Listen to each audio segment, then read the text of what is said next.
এটাকে দিয়ে আপনি অন্যদিকে কোনো ট্রাম্প কার্ড খেলতেছেন কিনা, কিংবা ট্রাম্পের ট্রাম্প কার্ডের মধ্যে আপনি পড়ে গেছেন কিনা, এটার ভারটা, এটার বোঝাটা পরবর্তী নির্বাচিত সরকারের উপর এসে যাবে। আমাদের রাজনীতির যে একটা সংস্কৃতি বা অপসংস্কৃতি বলেন, আমরা কোনো একটা সরকারের ভালো কাজ থাকলে সেটা অনেক সময় স্বীকার করতে চাই না। আর আলোকে ওই চুক্তিটি করা হয়েছে, এটি কি আপনি মনে করেন যে এটি ভ্যালিড আছে আসলে ওই চুক্তিটা? আমরা ওইটি নিয়ে কথা বলতে পারছি কিনা, ওই নেগোসিয়েশন পাওয়ারটা আমরা ওইটা আর এখন মানছি না, কারণ তুমি এটার কারণে আমরা এই চুক্তি করেছিলাম, সেটাই তো নাই। এখন জন্মটাই যদি ইলিগ্যাল হয়ে যায় তাহলে সাবসিকুয়েন্ট কাজগুলো অলিগ্যাল হয়, কিন্তু আপনি বাচ্চাটা তো আর অস্বীকার করতে পারবেন না।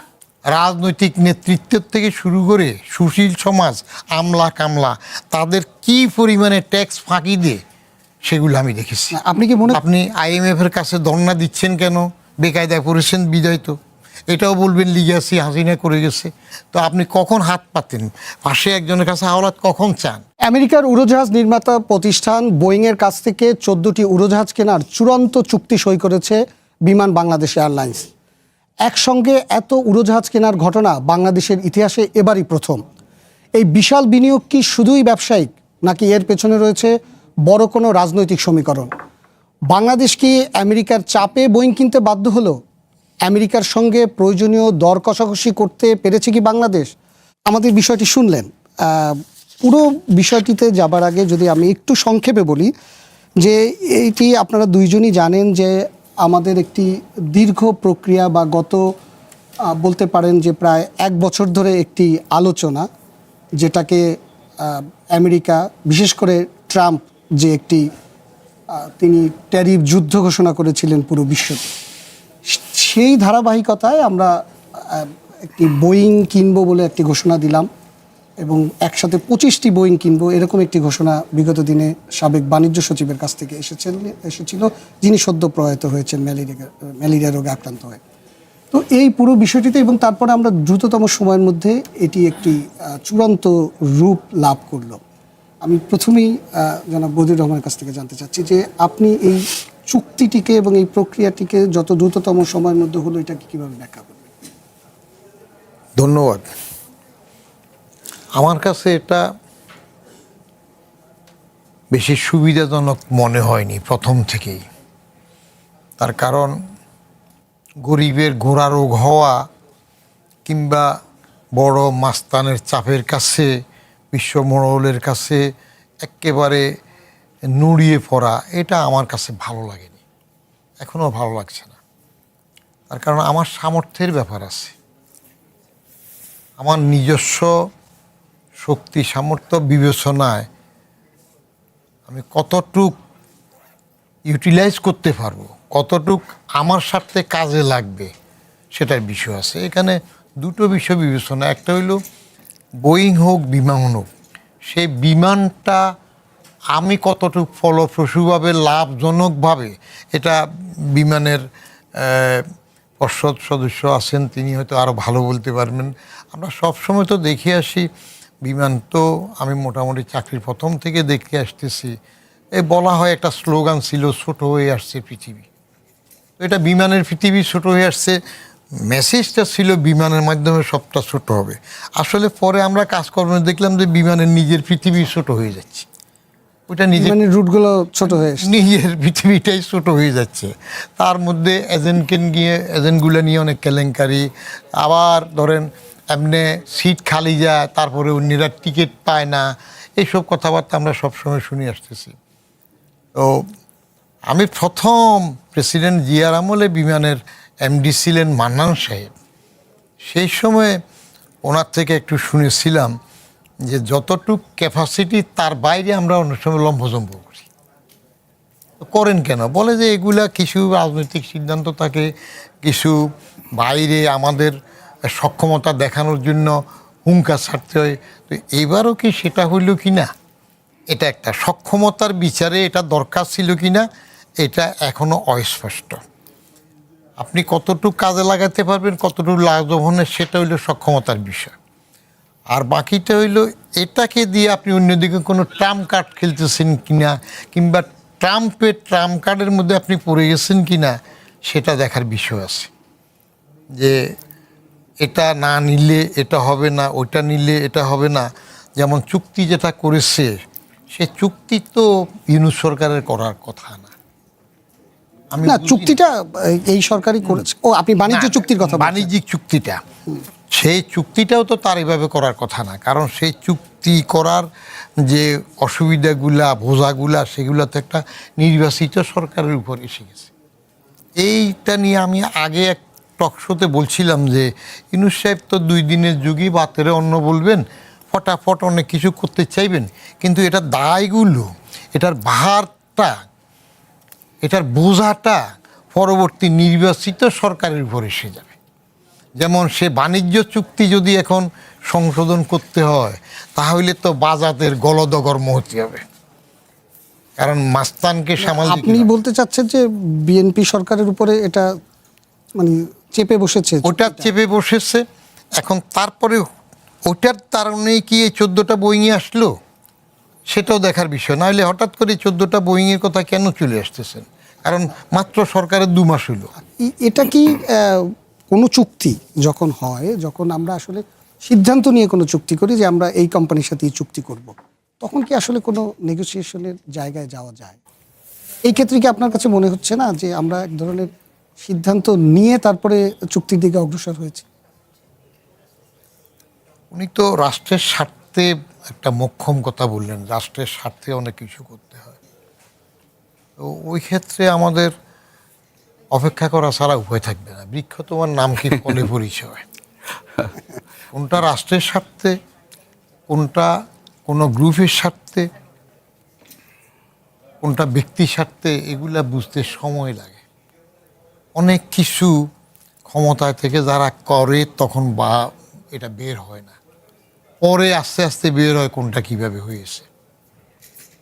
আর সুযোগে আমাদের রাজনীতির যে একটা সংস্কৃতি বা অপসংস্কৃতি বলেন, আমরা কোনো একটা সরকারের ভালো কাজ থাকলে সেটাও অনেক সময় স্বীকার করতে চাই না, বদলানোর পরে তার ভালো কাজটাও অস্বীকার করতে চাই। আর বড় বড় ডিলগুলোতে সবসময় একটা কথা উঠে, এগুলো আমাদের এখানে মামলা মোকদ্দমাতে সুপ করে হয়। এই যে তেল উত্তোলন নিয়ে কিছু মামলা টামলা হয়েছে, এর আগে বিমান কেনা নিয়ে কথাবার্তা উঠেছে, জাহাজ ফ্রিগেট কেনা নিয়ে এখন হয়তো সরকারের মন্ত্রী আছেন, ব্যবসায়ী ছিলেন, সেগুলো নিয়েও কথা উঠেছে। আমরা তো আমজনতা এগুলো শুনি শুধু। আমি হুট করে এটা এখন ফাইনাল কমেন্ট করব না, আমি এটা দেখতে চাইব। তবে আমার কাছে যেটুক মনে হইল, সেটা নূতন পর্ষদ বিমানের আগের ধারাবাহিকতায় তারা করেছেন বলছেন। যদি তাদের মনে হয় যে এটা আর একটু দেখার দরকার ছিল, তাহলে ধারাবাহিকতা হুট করে করার দরকার নেই। কিন্তু যেটা উনি বললেন যে একটা টাইম দিয়েছে, যে এই তারিখের মধ্যে এটা না করলে তোমার এটা চলে যাবে, সেই ক্ষেত্রে আমার বিবেচনার প্রশ্ন হইল ওইটাও আমার জন্য একটা বাইন্ডিং চাপ আসতেছে কিনা, সেটা তৈয়ার করা হয়েছে কিনা। যেমন আমরা অনেক সময় এরকম কিছু তৈয়ার করি, যেমন এই আমাদের বিসিএস রিক্রুটমেন্টের মধ্যে ওয়েল নোন, যেটাকে অনেকে ঠাট্টা করে তোফাইল বাহিনী বলে, 73 ব্যাচ মুক্তিযোদ্ধাদের নেওয়া হয়েছে। তো সেই সময় আমি তো রিক্রুটমেন্টে ছিলাম, সেটা ইতিহাস দেখলাম। করার কথা পিএসসির মাধ্যমে অ্যাডভার্টাইজ করলো পাবলিক সার্ভিস কমিশন, তখন 2টা commission, public service commission 1 and public service commission 2। Class 1 public service commission 1 advertise করলো। 15 দিনের ডিফারেন্সে ফ্রিডম ফাইটারের পরে 15 দিন পরে নন ফ্রিডম ফাইটার অ্যাডভার্টাইজমেন্ট। এখন ফ্রিডম ফাইটারগুলো তাড়াতাড়ি নিতে হবে, তো তাড়াতাড়ি নেওয়ার জন্য কৌশল কি? পিএসসি তো তার নর্মাল নিয়মে পরীক্ষা নেবে, সময় লাগবে, কেমন? তো যেহেতু তাড়াতাড়ি নিতে হবে, রাজনৈতিক চাপ আছে, তখন কৌশল করলো, বললো যে এটা তো খুব জরুরি দরকার। আসলে জরুরি দরকার ছিল না, তখন এই ফ্রিডম ফাইটার বেস ইমিডিয়েটলি না নিলে দেশ রসাতলে যেত না। কারণ যে ধারাবাহিকতায় ইপিসিএস আছে, সিএসএস আছে, সিএসসি আছে, চলতো। তখন কৌশল করলো কি, মজার বিষয়, কৌশল করলো, বললো যে তোমরা কি, পিএসসিকে বললো, তোমরা কি এই টাইমের মধ্যে পরীক্ষা নিয়ে এগুলো রিক্রুট করে দিতে পারবা? আর যদি না পারো, লিড কোশ্চেন হয়ে যাচ্ছে, নিজেরাই প্রেসক্রিপশন দিচ্ছে রাজনৈতিকভাবে। যদি না পারো তাহলে রুহুল কুদ্দুস সাহেবের নেতৃত্বে একটা কমিটি করে যদি আমরা এরকম বাছাই করে নিই, তোমাদের কি আপত্তি আছে? তাহলে তো শিখাই দিল কি আছে, কি করতে হবে। আপনি কায়দা করে আমাকে লিড কোশ্চেন করে যদি ধরাই দেন সেটার মতো, তখন পিএসসি দেখলো যে ঠিক আছে, যে ইঙ্গিত তো এরকম, পিএসসি বলে যেন আমাদের কোনো আপত্তি নেই। আপনি বলছেন আসলে আমাদের এই যে ইকোনমিক ভায়াবিলিটিটা আপনারা আসলে পরীক্ষা করার সময়টি পেয়েছেন কিনা, কারণ বিগত দিনে আমি উদাহরণসহ বলতে পারি এমন অনেক চুক্তি হয়েছে আমাদের, পরবর্তীতে দেখা গেল যে এটি আসলে অনেক লুফল বেরিয়েছে, এটি ব্যবসা সফল হয়নি। আমি আপনাকে উদাহরণসহ দিতে থার্ড টার্মিনাল নির্মাণের পরে 2 বছর ধরে বসে আছে। কারণ কি, আমরা এটি অপারেট করব কিভাবে, সেই অপারেটরের সাথে আমাদের চুক্তি হয়নি। 2 বছর ধরে শুধুমাত্র এই মানে বালিশ পাসিং হচ্ছে আর কি, পিলো পাস খেলা হচ্ছে। বলা হচ্ছে যে এটি কি জাপানের সাথে আমরা যাব, চুক্তি করব, নাকি অন্য কেউকে যাব, না ওপেন টেন্ডার হবো, নাকি বাংলাদেশ করবে। তাহলে দেখেন বিষয়টি যে আমাদের চিন্তার মধ্যে নেই। আমরা আছি, প্রজেক্ট করেছি, আমরা প্রকিউরমেন্ট করেছি, আমরা 30,000 কোটি টাকা খরচ করে ফেলেছি, এবং তারপরে 2 বছর ধরে আমরা এটি বসে আছে, ঋণের বোঝা দেশের উপরে চাপছে, আমরা এখন পর্যন্ত পারছি না। চেষ্টা করা হচ্ছে এখন কোনো না কোনোভাবে আগামী ডিসেম্বর পর্যন্ত এটি নিয়ে যেতে, যেটি সফট লঞ্চিংয়ের কথা বলে আরও 2-2.5 বছর আগে, নির্বাচনের আগে তৎকালীন সরকার এটিকে উদ্বোধন করার একটা নাটক করেছে আর কি। এটা টোটালি একটা নাটক ছিল। কাজে এই যে বিষয়টি আর কি, যে এখন আমরা আসলে ভায়াবিলিটিটা আমরা করেছি কিনা, আমি এই সাথে অনেকগুলো প্রশ্ন জড়িত আছে। আচ্ছা, এটি আপনি আগে বলেন যে আপনার এটি ইকোনমিক স্টাডিটা আপনারা পুরোপুরি করতে পেরেছেন কিনা। দেখেন, আমি একটা কথা বলি, আগে তো ইন্টারিম একটা গভর্নমেন্ট ছিল, ওটা তো গভর্নমেন্ট, তো স্বীকৃত গভর্নমেন্ট, সেটা 8 মাস ধরে পরীক্ষা নিরীক্ষা করেছে আপনার। আমি ওটাকে গভর্নমেন্টে বলি না, সরি। তারপরে আপনার যেটাই হোক, ওটার কাছ থেকে তো বিএনপি আপনার হ্যান্ড ওভার নিয়েছে নাকি। এখন কথাটা হচ্ছে যে আপনার ওই যে চুক্তিটা যেটা, সেটা আবার ভেটিং করা হয়েছে একটা রিনাউন্ড ল। আপনারা এসে করেছেন? আমি আপনাকে বলি না, আমাদের আগেই হয়েছে, আমি একটা কথা বলি। এখন একটা ল ফার্ম যখন আপনার দেখে দিয়েছে যে কোথাও কোনো আপনার কনফ্লিক্ট আছে কিনা, ইনকনসিস্টেন্সি আছে কিনা, কিংবা কোথাও ইন্টারেস্ট আপনার জলাঞ্জলি যাচ্ছে কিনা, সমস্ত কিছু এগুলিই মনে করেন যে মূলত থাকে। সেটা দেখেছেন, তারা দিয়েছেন, মোটামুটিভাবে নীতিগতভাবে একমত হয়েছে যে এই চুক্তিটা তারা করবে। এসে মনে করেন যে যখন বিএনপি সরকার হয়েছে, নতুন বোর্ড হয়েছে, বোর্ডকে তো সিদ্ধান্ত নিতে হবে। আপনি যদি এটার জন্য আবার মনে করেন যে তাহলে কি আপনার 8 মাস আবার নতুন করে আপনি স্টাডি করবেন? ওখানে যদি কোনো ধরনের ভুল থাকে, তাহলে আপনারা যদি ওই সরকারের সমস্ত ভুল, ব্যর্থতা, ধরেন কোনো দুর্নীতিও যদি থাকে বা কোনো ব্যক্তি স্বার্থও যদি থাকে, সেটাকে বর্তমান সরকার ক্যারি ফরওয়ার্ড করবে, তারা সেই দায় নেবে। এটা আবার তো অ্যাটর্নি জেনারেল অফিসকে দিয়ে আবার এই করা হয়েছে, ফার্দার আপনার এই করা হয়েছে, ক্লারিফিকেশন নেওয়া হয়েছে, বিভিন্ন ইস্যুতে জানতে চাওয়া হয়েছে, সমস্ত কিছু যখন বলেছে ঠিক আছে, তারপরে মনে করেন যে এই যে চুক্তির ব্যাপারে আপনার যে সাইনিং যেটা হয়েছে এটা হয়েছে। আর আমি তো বললাম যে কিছু বিষয় ছিল, আমি আপনাকে কিছুটা তথ্য দিই। এই যে বোয়িং এর বাংলাদেশ বিমানের বিষয়, আমরা এর আগে 10টি ফ্লাইট কিনেছিলাম। আমাদের সবার ধারণা ছিল যে একসময় বাংলাদেশ বিমান অনেকগুলো ডেস্টিনেশনে যেত, ইউরোপে এখন মাত্র 2টি ডেস্টিনেশনে যায়, একটি ইটালিতে রোমে এবং একটি হলো ইউকেতে। এর বাইরে তার কোনো অন্য ডেস্টিনেশনগুলো তার আস্তে আস্তে বন্ধ হয়ে গেছে। এরপরে আমরা নতুন ঝকঝকে বিমান কিনলাম 2013-14 মধ্যে, আমাদের 10টি চলে আসলো, নতুন নতুন রুট তৈরি হবে। রুট কিন্তু তৈরি হয়নি, এখন ওইগুলোই আমরা ধুঁকছে। কোনো ধরনের স্টাডি ছাড়া আমরা জাপানের নারিতাতে আমরা ফ্লাইট চালু করলাম, এবং কিছুদিন পরে শুনলাম যে সেগুলো সব লস হচ্ছে। অন্য এয়ারলাইন্সগুলো কিন্তু লস ডেস্টিনেশনে খুব একটা যায় না, কিন্তু বাংলাদেশ বিমানেরটাই লস করে। আপনি ইউএস বাংলা এয়ারলাইন্স পাশাপাশি যদি আপনি ধরেন, বাংলাদেশের একটি সফলতম বেসরকারি একটি প্রতিষ্ঠান, তারা কিন্তু একের পর এক ডেস্টিনেশন বাড়াচ্ছে, তারা স্টাডি করে তারা কাজ করছেন, কিন্তু তাদের কোনো লস ডেস্টিনেশনের কথা আমরা ওইভাবে শুনি না, কারণ তারা প্রতিটা পদক্ষেপ ওইভাবে নিচ্ছে। এই জন্য কথা হচ্ছে যে এতটি আমরা ফ্লাইট নিলাম, সেই ফ্লাইটের এয়ারক্রাফট নেওয়ার পরে সেগুলো কোনো ধরনের স্টাডি করা হয়েছে কিনা সেগুলো আমাদের কাছে মানে প্রকাশিত না, এবং পরবর্তীতে দেখা যায় যেগুলো ভুল সিদ্ধান্ত। আমি আপনাকে একটা কথা বলি, আপনার এয়ারক্রাফট ক্যারিয়ার কতগুলো আছে সেটা আপনার একটা প্রতিষ্ঠানকে অনেক উপরে তুলবে না। আপনার ম্যানেজমেন্টের বিষয় আছে, বোর্ডের বিষয় আছে, আপনার এফিসিয়েন্সির বিষয় আছে, যাত্রী সেবার বিষয়টা আছে। এটা তো একটা সার্ভিস ওরিয়েন্টেড ইন্ডাস্ট্রি।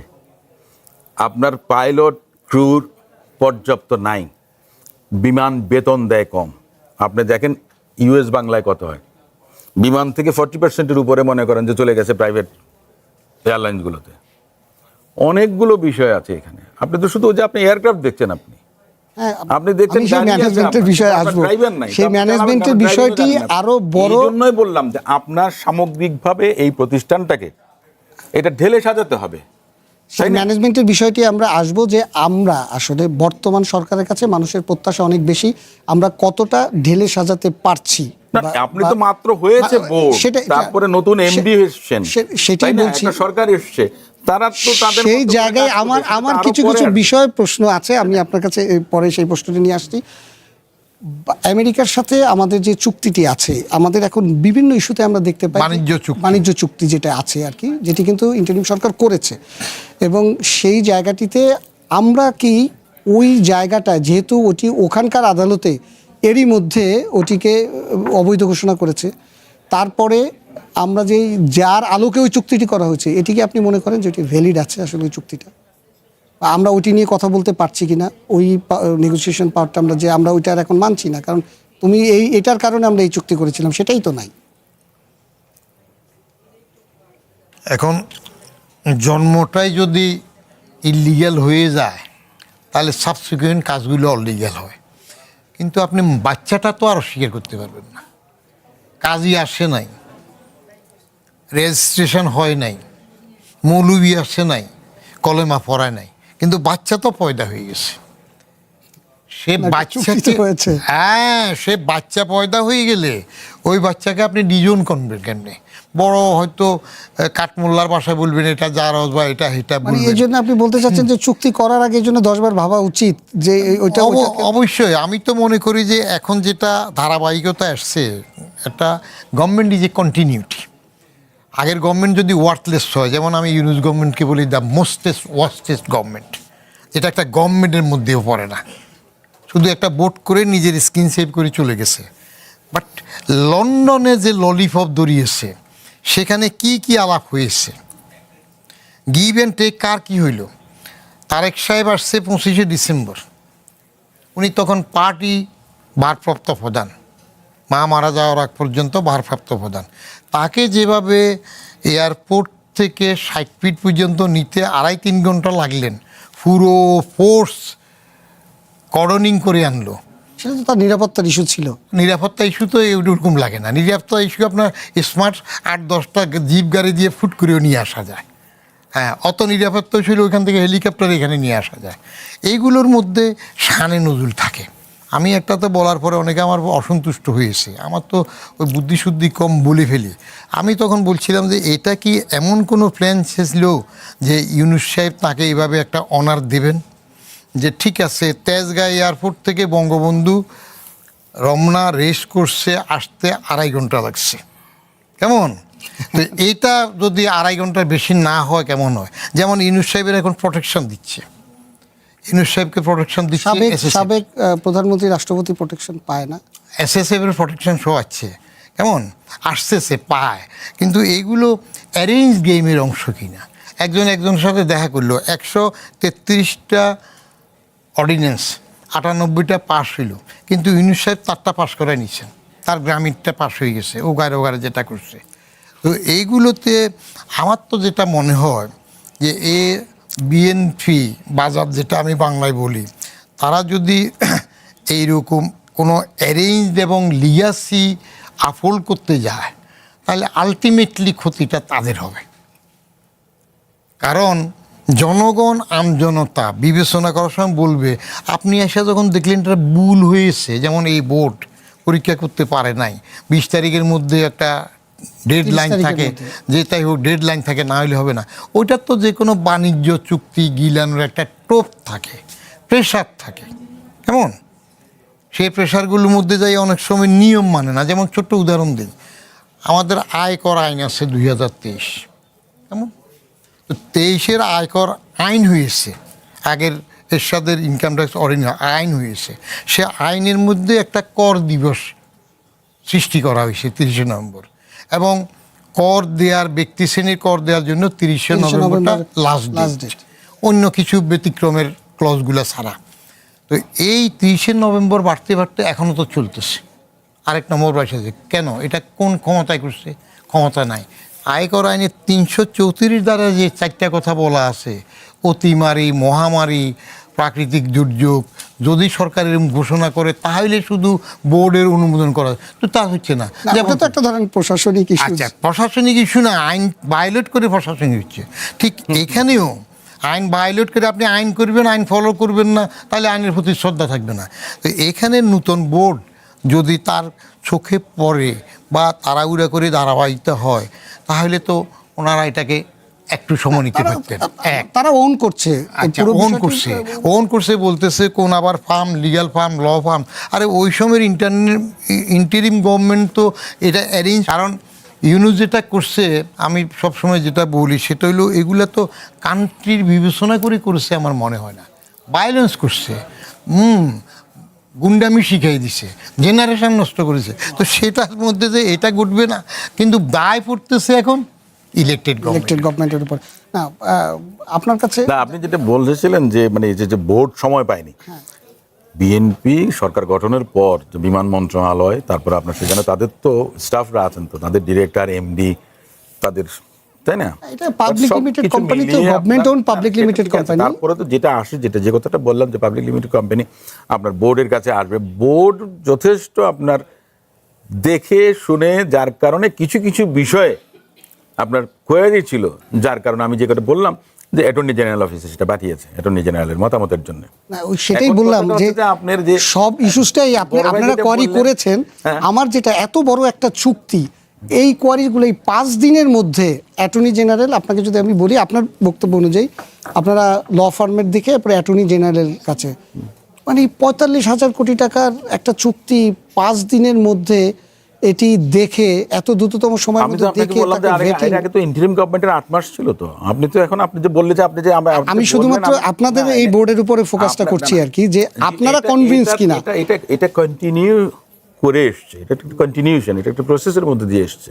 সেটাই তাহলে তাই না? পিছনের যেটা কন্ট্রিবিউশন হয়েছে সেটাকে আপনারা পুরোপুরি আমরা সেটা- ওন করে সেটা থেকে বিশ্বাস করে দেখেছি, এখানে সেটা দেখেছি, এসেছেন। তো সেটা তো দেখেই তো আপনার এই আবার করা। আপনি একটা সক্ষমতার কথা বলেছিলেন আর কি, আমি সেই সক্ষমতার প্রশ্নটায় আসি আর কি, ম্যানেজমেন্টের কথা বলেছেন। ওই আমি একটু আগে বলছিলাম যে বাংলাদেশ বিমানের এভিয়েশন সেক্টরে আমি গত 15-20 বছর ধরে রিপোর্টিংয়ের কাজটা করি আর কি। তো আমার একটা রিপোর্ট আমি করেছিলাম এবং করছিও এখন, প্রতিবারই আমি এই রিপোর্টটা করি। বাংলাদেশে এখন পর্যন্ত 1972 থেকে এখন পর্যন্ত এই 52-53 বছর হলো বিমান বাংলাদেশ এয়ারলাইন্সের জন্ম। এখন পর্যন্ত 48 জন এমডি নিয়োগ হয়েছে। আপনি এমডি অ্যান্ড সিও, মানে 1-1.5 বছরের বেশি কেউ এখানে এমডি এবং সিও আসেনি, এবং এর মধ্যে 90%-এর উপরে হলো সরকারি আমলা। মানে আজকে পাট মন্ত্রণালয়ে আছেন, তারপরে পরের দিন উনি বিমান চালাতে এসেছেন। মানে বিষয়টা, এটা কোনো ব্যবসায়িক দৃষ্টিভঙ্গি, মানে ফিলোসফিক্যাল একটা জিনিস থাকে না, আপনি এটাকে কী হিসাবে দেখছেন? এটাকে দেখাই হয়েছে যে আর 10টা পোস্টিং, পদ যেরকম, জায়গা যেরকম, মন্ত্রণালয় যেরকম, বিমান চালানোটাও বা বিমানে যাওয়াটাও সেরকম একটি বিষয়। এটি যে একটি ব্যবসায়ী এন্টিটি, এটি যে একটি একটা আলাদা সেক্টর, এটি নিয়ে যে একটি গবেষণা আছে, এটি নানা ধরনের টার্মস আছে, রুলস আছে, এবং এটি কখনোই ভাবা হয়নি। আপনাদের সময়ও তাই দেখছি। বিমানের আমি বলছি, আমি এখনকার সময় আচ্ছা। বিমানের বর্তমান সিইও যিনি নিয়োগ হয়েছেন, তিনি কখনো এভিয়েশন সেক্টরে কাজই করেননি। তিনি এর আগে বাংলাদেশ বিমানের স্কোয়াড্রন লিডার ছিলেন, তারপরে তিনি অবসরে গিয়েছেন। সেখান থেকে অবসরে গিয়ে তিনি শেভরন, আমেরিকান কোম্পানি শেভরনের তিনি একটি বড় পদে ছিলেন, ম্যানেজমেন্টের একটি পদে ছিলেন 10 বছরের বেশি। এতদিন গ্যাস উত্তোলন করেছেন, এখন তিনি বিমানের এই চালাতে এসেছেন আর কি, মাটি থেকে আকাশে চলে এসেছেন। মানে এটাই, যদি ওই লাইন থেকে তো আগেও আসছে ওদিকে। আমি এটা সার্বিক একটা চিত্র দেখলাম, তাহলে যেটা আপনি নিজেই হয়, বলেছেন যে 48 জনের মধ্যে দেখা গেছে যে ম্যাক্সিমাম না, মেজরিটি 95%-এর উপরে আপনার আমলাদেরকে এনে এমনি করা আমাদের- হয়েছে। হ্যাঁ, তো তাহলে ওনাকে যদি করা হয় সমস্যাটা কোথায়? উনি সমস্যাটা- আগে কাজটা করুক, দেখেন না। না আমি আপনি আপনাকে ওনাকে বললাম assessment-টা যে করবেন। আসলে কি ব্যবসায়িক দৃষ্টিভঙ্গি থেকে বিমানকে এখনো দেখা হচ্ছে, যেটি আমরা আমার একটা তো মনে হয় ব্যবসায়িক যে- এন্টিটি না, না, হিসেবে দাঁড় আমি করাতে একটা চাই? কথা বলি, দেখা হচ্ছে কি হচ্ছে না সেটা বিষয় না, বিষয়টা হচ্ছে যে আমাদের নতুন বোর্ড হয়েছে, আমরা কমিটেড যেটা একটা প্রতিষ্ঠানটাকে আন্তর্জাতিকভাবে আরো কিভাবে ভালো করা যায়, লাভজনক। তো এখন কিছুটা লাভে আছে বিমান, কিন্তু গত বেশ কয়েক বছর ডিউ টু এয়ারক্রাফট হ্যাঁ, এটা কিন্তু একটা সেই বিষয়। সেই লাভটার মধ্যে আবার না। তার সরকার কত টাকা ঋণ পায়, না, সেটা তারপর তো আছে। বিপিসির তেল, আছে, কিন্তু এগুলো আগে হিসাব তো কিন্তু এগুলো হতো না। করা হয় না। আগে তো মাইনাসে আর থাকতো, দায় দেনাটা নাই। আগে তো মাইনাসে থাকতো। দায় দেনা যদি হিসাব করেন তাহলে লস থাকবে, এ ব্যাপারে কোনো সন্দেহ নেই। Operating তারপরেও লাভে আছে। আপনাকে সে দায় দেনা মেটানোর সামর্থ্য অর্জন করতে হবে, মানুষের আস্থা অর্জন করতে হবে। ইন্টারন্যাশনাল রুটে যখন আপনি ফ্লাইট পরিচালনা করবেন তখন আপনাকে প্যাসেঞ্জারকে আপনার এই করতে হবে, কার্গো আপনাকে এই করতে হবে। যেমন আমাদের এখানে মনে করেন যে বিভিন্ন এই ট্রানজিট, প্যাসেঞ্জারের ট্রানজিট আছে, কার্গোর কিন্তু ট্রানজিট নেই। বাংলাদেশ গভর্নমেন্ট যদি চান বা সিভিল এভিয়েশন অথরিটি যদি চান, কার্গোর ট্রানজিটের ব্যবস্থা যদি ওনারা করেন তাহলে অনেক বেশি ইনকাম করতে পারবেন।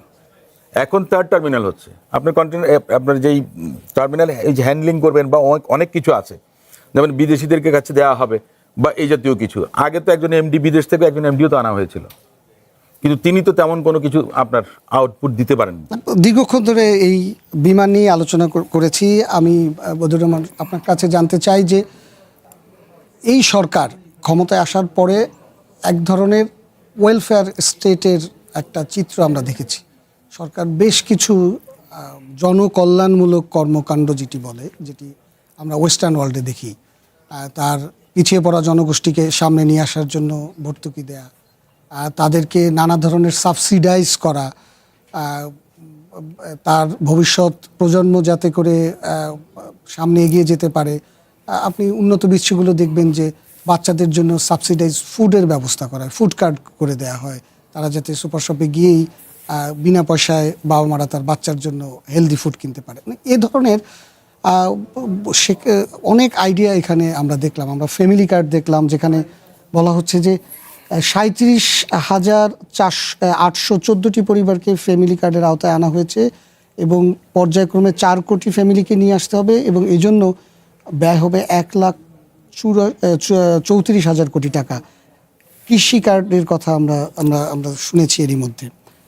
এই যে এবং সাথে আবার এই চুক্তি হচ্ছে, কারণ এটি সামষ্টিকভাবে অর্থনীতি, বাজেট, আপনি একজন সাবেক এনবিআর এর চেয়ারম্যান হিসেবে দিন শেষে তো টাকাটা এনবিআর এর কাছে চায়, সরকার রাজস্ব আদায় এবং অন্যান্য সোর্স থেকে গিয়ে তারপরে তার এই বাজেটটা তারা নির্ধারণ করে। আপনি কি মনে করছেন যে শেষ পর্যন্ত এত উচ্চাভিলাষী অবস্থানে সরকার গিয়ে এই ভর্তুকির চাপ এবং প্রত্যাশা যেভাবে বাড়ছে, সেটি আসলে মেটানোটা কতটা কঠিন হতে পারে বা কতটা সহজ হতে পারে, বা আদৌ এটি একটি বড় শেষ পর্যন্ত বুমেরাং হয়ে আসবে কিনা? ধন্যবাদ। আপনি তো এখানে বলছেন যে কঠিন কথাগুলো সহজে বলবেন। আসলে এই যে কথাগুলো কঠিন আছে, ওই আরেকটা টিভিতে আছে প্রশ্নগুলো সহজ নাকি জাতীয়। কঠিন কথা সবসময় সহজ হয় না, এটা সহজ বলা যায় না। সহজ ইংরেজি লিখা সবচেয়ে বড় কঠিন জিনিস, এটা খেয়াল রাখেন। কারণ আমার হাই স্কুলে হেডমাস্টার সাহেব বলতেন যে সহজ ইংরেজি লিখতে পারে ওই লোকই যে ইংরেজিতে অনেক কিছু জানে। তো তদ্রূপ সহজ হওয়ার জন্য অনেক পাণ্ডিত্য থাকতে হয়। সরকারের দুটো অংশ আছে, একটা হইল নির্বাচনী ওয়াদা পালন করা, সেদিক থেকে গভর্নমেন্ট তড়িৎ গতিতে আগাচ্ছে। যে স্টেজে তারেক সাহেব বলছে যে আমরা এই কার্ড দেব, উনি এসে সেটা দেওয়া শুরু করেছে, ঠিক আছে। আর জামাতের শফিক সাহেব বলছে ভুয়া ভুয়া, এখন প্রমাণ হইল না, দেয়া শুরু হয়ে গেছে। প্রত্যেকটা কাজের কস্ট বেনিফিট অ্যানালাইসিসের প্রশ্ন আছে। এই যে 2,500 টাকা করে যে আপনি ফ্যামিলি কার্ড দিচ্ছেন, পর্যায়ক্রমে 4 কোটিতে যাবেন, 4 কোটি যাওয়া পর্যন্ত 5 বছর মেয়াদ আছে, অপেক্ষা করতে হবে। বাজেট আসবে, 1 বছরে ফিনান্সিয়াল অবস্থা দেখতে হবে। এই যে হুট করে ইরানের সাথে একটা ঘটনা ঘটে যাওয়ার পরে আমরা কতটা বিপদে পড়লাম, এর আগে কোভিডে পড়লাম, এর আগে ইউক্রেন যুদ্ধে পড়লাম। অনেক কিছু আছে আমদানি নির্ভর অর্থনীতির গরিব দেশের জন্য আর শুধু এটি তো না, আমাদের তো আগেও অনেক কিছু বিধবা ভাতা আছে, আমাদের আরো তো অনেক সেগুলো ভাতা এখন আছে। ইয়ে করবে, অ্যাডজাস্ট করবে। সেগুলা বলছে যে কেউ যদি একাধিক পায় সেটা অ্যাডজাস্ট করবে। কিন্তু দেখার বিষয় আছে, ছোট্ট করে বলে রাখা দরকার, আগেও বলেছি, সেটা হইল এইভাবে সোশ্যাল সেফটি নেটওয়ার্ক জন্য এটা ভালো, কিন্তু যে পরিবারকে দিচ্ছেন সেটা স্ক্রুটিনি ঠিক মতো হচ্ছে কি না, কারণ এগুলো নিয়ে প্রশ্ন থাকে। আপনি সামনে ইউনিয়ন পরিষদ বা উপজেলা পরিষদ, অনেকগুলো স্থানীয় সরকার ভোট আছে, সেখানকার জন্য এটা কোনো ইনভেস্টমেন্ট হচ্ছে কি না। যেমন আপনি মেয়রগুলো সব দখল করে ফেলছেন, এসেই বলতেছেন যে আমার বিশ্বস্ত লোক দিলাম, তাদেরকে আবার পরে নির্বাচনে আনার জন্য করছেন কি না। কারণ পলিটিক্যাল গভর্নমেন্টের অনেকগুলো পলিটিক্যাল এজেন্ডা, পলিটিক্যাল গভর্নমেন্ট তো তার পলিটিক্যাল লোকজনদেরকেই তো বসাবে তার জায়গায়। দেবে, অসুবিধার কিছু নেই। কিন্তু এই ফ্যামিলি কার্ড থেকে শুরু করে কৃষক কার্ডটা যদি রিয়েলি কৃষককে দেন ভালো, ফ্যামিলি কার্ডের দ্বারা আপনি ফলিস্ট হইতে আবার কোনো একটা নির্ভরশীলতার সৃষ্টি করে দিচ্ছেন কি না, যে তারা এইরকম ভাতা পেয়ে সেগুলা যাচাইয়ের বিষয় আছে। তো আমার মনে হয় এটা সময়ে একটু অপেক্ষা করতে হবে, হুট করে কমানো। নির্ভরশীলতা বলতে আপনি কি বোঝাচ্ছেন, যে এই ওই লোকগুলো কাজ যারা করবে না? যারা ডোল পাবে, ভাতা পাবে, তারা সেটার উপর নির্ভরশীল হয়ে যেতে পারে, সেটা যাচাই বাছাই করার দরকার আছে। Nothing should be free. Social safety নেটওয়ার্কের জন্য আপনি ভালনারেবল গ্রুপকে দেবেন, কিন্তু যাকে খাটাই দিতে পারেন তাকে খাটাই দেওয়াটাই ভালো, সেটা খেয়াল করতে হবে। আর রাজনৈতিক সরকার সবসময় জনতুষ্টি চায়। কোনো একটা সরকার এই দেশে আমি দেখি নাই, পাকিস্তান আমলের মোটামুটি 62 শরীফ কমিশন আন্দোলন থেকে তো একটু জড়াই আছি, অবজার্ভ করতেছি, কোনো সরকার এসে অপ্রিয় হতে চায় না। সরকার আশ্বাস, মানে সরকার অপ্রিয় হতেও বা না, চাইবে কেন? সরকার অপ্রিয় হতে চায় না, জনতুষ্টির জন্য এমন কিছু করতে চায় যেগুলো আমার সামর্থ্যে নাই। যেটা বললেন এনবিআর বাজেট করবে, টাকা আনবে, সে টাকা আনার জন্য আপনি কতটুকু কঠোর হবেন। সেখানে যদি আপনি স্ট্রং হন, যে কাউকে ছাড় না দেন, যে আমরা শুল্কমুক্ত গাড়ি নেব না, সরকারি প্লট নেব না, এগুলার সাথে সাথে আমরা কর ফাঁকি দেব না।